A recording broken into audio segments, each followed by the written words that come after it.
প্রিয় ছাত্রছাত্রীরা, যারা 12ই ফেব্রুয়ারি সদ্য মাধ্যমিক পরীক্ষা দিয়েছো, এখন তোমাদের হাতে সময় রয়েছে। তোমরা এই সময়ের মধ্যে ঠিক করবে একাদশ শ্রেণীতে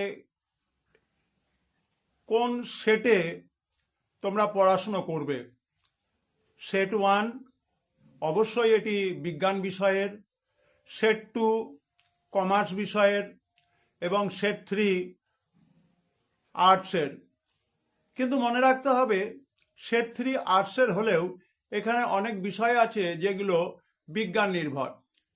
সে যাকে in the light off history, ইতিহাসের আলোয় ইউটিউব চ্যানেলে আমরা বলেছিলাম যে প্রথম সেমিস্টার মানে যারা মাধ্যমিক পাশ করবে তারা প্রথম সেমিস্টারের দ্বিতীয় ব্যাচ হবে।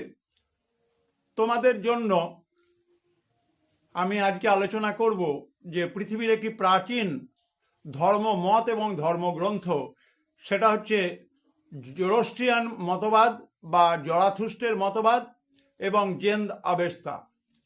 জরাথুস্ট ধর্মের প্রবর্তক হলেন জরাথুস্ট, অর্থাৎ জোরস্ট্রিয়ান মত প্রচার করেছিলেন জরাথুস্ট। তার নীতি এবং উপদেশগুলোকে সংকলন করা হয়েছিল জেন্দ আবেস্তাতে।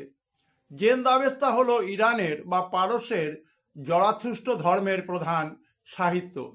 এই গ্রন্থে বলা আছে যে পৃথিবীতে ভালো মন্দ, ন্যায় অন্যায়, ভালো খারাপ, আলো অন্ধকার, এর মধ্যে একটা পরস্পর বিরোধিতার দ্বন্দ্ব লেগে আছে।